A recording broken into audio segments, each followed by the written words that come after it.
नमस्कार दोस्तों। एक बार एक शिकारी था। उसका एक ही बेटा था। जब वह मरने के करीब था तो उसने अपनी बीवी को बुलाया और कहा, शिकार करना बहुत मुश्किल काम है। इस काम में मेरी सारी उम्र बीत गई है। मेरी जिंदगी में बड़ी तकलीफें आई हैं। हमारे बेटे को शिकार का बड़ा शौक है। मैं चाहता हूँ कि तुम उसे किसी और काम करने को कहना।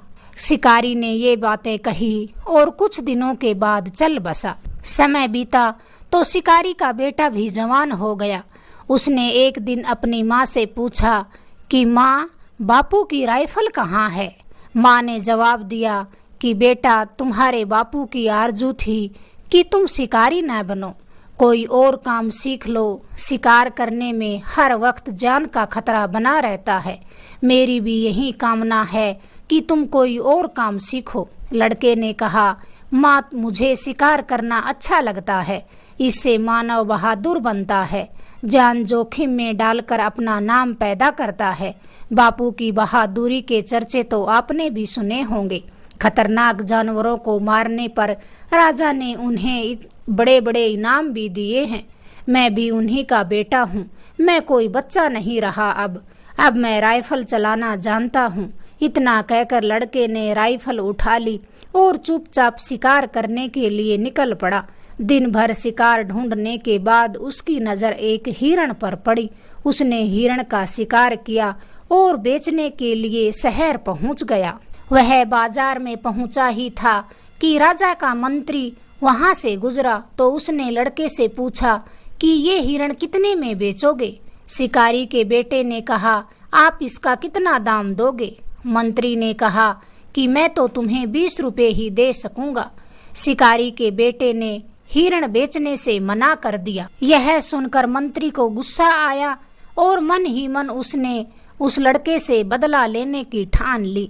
मंत्री सीधा राजा के पास पहुंचकर बोला, महाराज, एक नया लड़का हिरण बेचने के लिए बाजार में बैठा है। आप उसे खरीदें, मगर 10 रुपए से ज्यादा न दें। राजा ने शिकारी के बेटे को अपने पास बुलवाया तो वह हिरण लिए आन पहुंचा। राजा ने पूछा, बच्चे, तुम हिरण का कितना दाम लोगे। शिकारी का बेटा बोला, राजा साहब, आप बेहतर जानते हैं कि इसकी क्या कीमत हो सकती है। राजा ने कहा कि 10 रुपए काफी हैं। अब शिकारी राजा से बहस तो कर नहीं सकता था। उसने हिरण के बदले में जो कुछ मिल रहा था उसी में अपनी भलाई समझी। अतः शिकारी का बेटा 10 रुपए में हिरण राजा के हाथों बेच आया। दूसरे दिन राजा ने शिकारी के बेटे को अपने महल बुलवाया और कहा कि हम एक हाथी दांत का महल बनवाना चाहते हैं। तुम शिकारी हो, इसलिए हम हुक्म देते हैं कि जंगल जाकर हाथियों का शिकार करो और उनके दांत इकट्ठे करो। हमारे लिए महल तैयार करवाना है। उसके बदले में हम आपको खूब धन देंगे। शिकारी का बेटा यह सुनकर खामोश खड़ा रहा।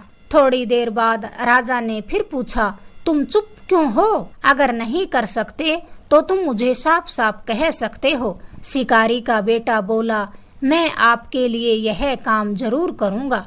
शिकारी का बेटा इतना कहकर अपने घर जाकर अपनी माँ से बोला, माँ, राजा ने मुझे हाथी दांत का महल बनाने का हुक्म दिया है। यह काम शायद मुझसे न हो पाएगा। माँ ने कहा, तुम्हारे बापू ने सही कहा था कि बेटे को किसी दूसरे काम का शौक दिलाना। अब तुम मुसीबत में फंस चुके हो तो घबराओ मत। बहादुरों की तरह अपने काम को अंजाम दो। तुम्हारे बापू अक्सर मुझे शिकार की बातें बताते थे। उन्होंने एक बार मुझे बताया था कि बड़े पहाड़ के पास पानी का एक चश्मा है। वहाँ बहुत से हाथी एक सप्ताह में पानी पीने के लिए आते हैं। अगर राजा तुम्हारी मदद करे तो तुम आसानी से हाथी के दांत निकाल सकते हो। बेटे ने कहा, वह कैसे माँ? माँ ने जवाब दिया, उस तालाब में शराब भर देना और जब हाथी पानी पीने आएंगे तो उन्हें नशा आ जाएगा और वे सो जाएंगे। उसके बाद तुम आसानी से उनके दांत निकाल सकते हो। यह सुनकर लड़का खुशी खुशी राजा के पास पहुंचा और विनती की, महाराज, अगर आप मुझे 100-150 शराब के पीपे और कुछ आदमी दे दो तो मैं हाथी दांत आसानी से जमा कर सकता हूँ। राजा ने उसे शराब और कुछ आदमी देकर कहा, लड़के, किसी और चीज की जरूरत हो तो तुम बेहिचक मांग सकते हो। लड़का सब जरूरी सामान लेकर राजा के कुछ आदमियों को लेकर माँ के द्वारा बताए गए तालाब पर पहुंचा। चश्मे का कुछ पानी निकाल कर उसमें शराब भर दी। शिकारी का बेटा और उसके साथ आए सभी वे राजा के लोग आसपास छिपकर बैठ गए। कुछ देर बाद हाथियों का झुंड आया और पानी में मिली शराब को पीकर लड़खड़ाने लगा। सब हाथी बेहोश होकर वहीं गिर पड़े। शिकारी का बेटा और उसके साथी हाथियों के पास आए और उनके सभी दांतों को आसानी से निकाल लिया। इतने दांत इकट्ठे हो गए कि राजा का महल आसानी से तैयार हो गया। मंत्री ने जो देखा तो वह जल भुन गया। अब उसने ठान लिया था कि शिकारी के बेटे को मारकर ही दम लूंगा। मंत्री इतना सोचकर राजा के पास गया और बोला, राजा साहब, उत्तर दिशा में जो बड़े बड़े पहाड़ हैं उनमें 7 भाई अपनी बहन के साथ रहते हैं। बड़ी ही खूबसूरत है। मैंने सुना है जिसके साथ उसका विवाह होगा उसके शरीर की हर बीमारी खत्म हो जाएगी। विवाह के बाद उस लड़की के सितारे अद्भुत आनंद प्रदान करने वाले हैं। राजा ने कहा, तो फिर देर किस बात की है, तुरंत तैयारी करो, हम उसे अपनी रानी बनाकर लाएंगे। मंत्री बोला, महाराज, ये नामुमकिन है। जोर जबरदस्ती से उसके साथ विवाह करना आपकी बड़ी भूल होगी। राजा ने कहा, तो फिर क्या किया जाए? मंत्री ने कहा, राजा साहब, यह काम आप उस शिकारी के बेटे को ही सौंप दीजिए। राजा ने शिकारी के बेटे को बुलवाकर हुक्म दिया कि जाओ और पहाड़ से उस लड़की को लेकर आओ। शिकारी का बेटा घर गया, माँ को जाकर सारी बात कही और कहा, माँ, मैं एक समस्या से निकला तो अब मैं दूसरी समस्या में फंस गया।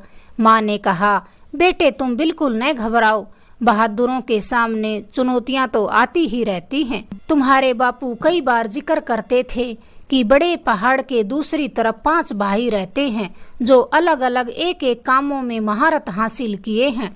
तुम उनसे मिलो और अपने बापू का नाम बताओ, क्योंकि एक बार उन भाइयों की माँ को जंगली जानवरों ने पकड़ लिया था तो तुम्हारे बापू ने ही उनकी माँ की जान बचाई थी।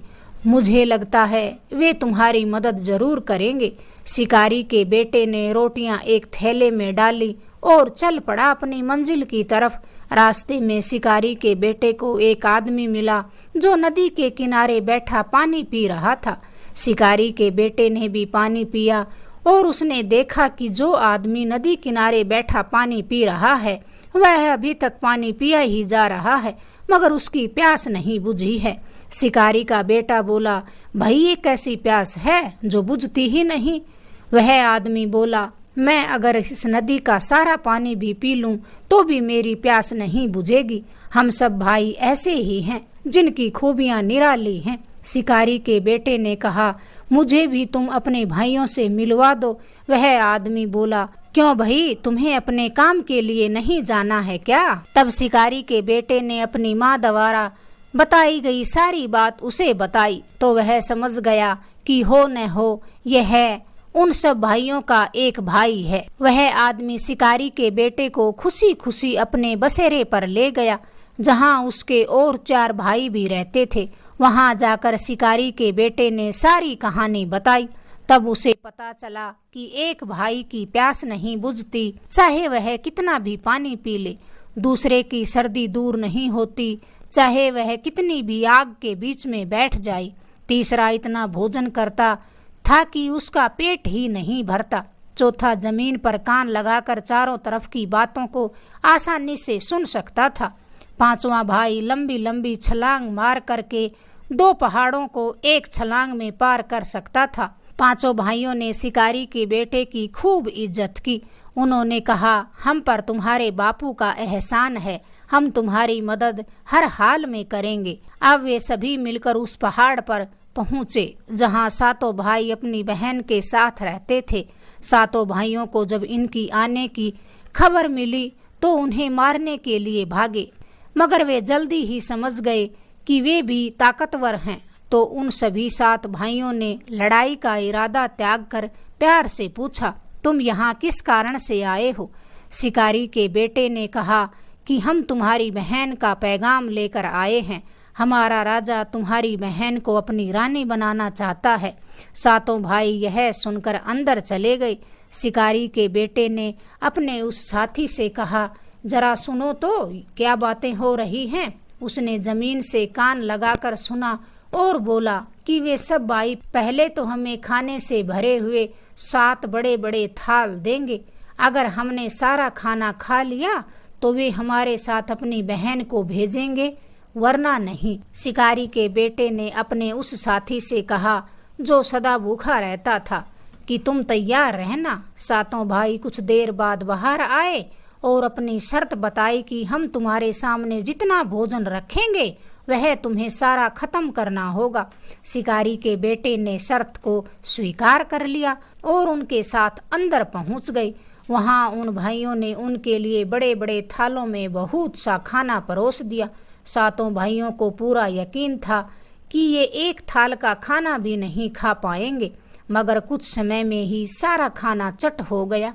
सातों भाइयों को बड़ी हैरानी हुई। फिर उन सातों भाइयों ने दूसरी तरकीब निकाली कि कैसे इन्हें यहाँ से भगाया जाए। फिर सातों भाइयों ने 6 बड़े मटके उनके सामने पानी के भरे हुए रख दिए और कहा, अब तुम्हें यह सारा पानी पीना पड़ेगा तो ही हम हमारी बहन को तुम्हारे साथ भेजेंगे। शिकारी के बेटे का इशारा पाकर जो हमेशा प्यासा रहता था वह सारा पानी पी गया।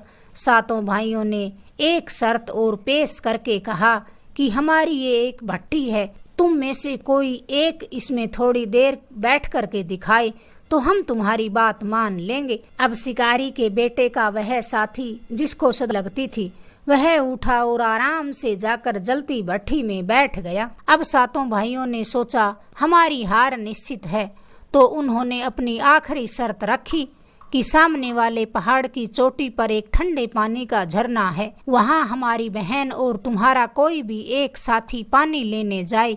अगर मेरी बहन से पहले तुम्हारा साथी वापिस आन पहुंचा तो तुम जीते, हम हारे।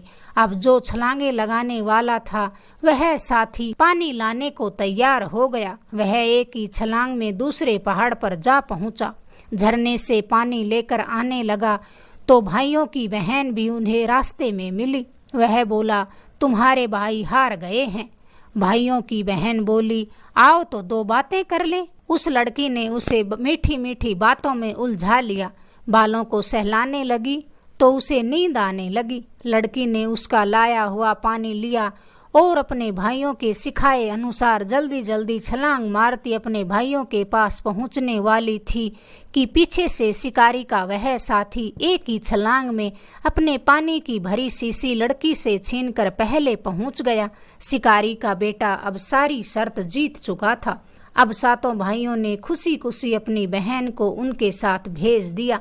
शिकारी का बेटा अब सीधे राजा के पास पहुंचा तो राजा बड़ा खुश हुआ, मगर मंत्री तो बड़ा जल भुन गया था। लड़की ने जब राजा के हाथी दांत के महल को देखा तो पूछ बैठी कि इस महल में लगे ये हाथी के दांत कौन लाया था।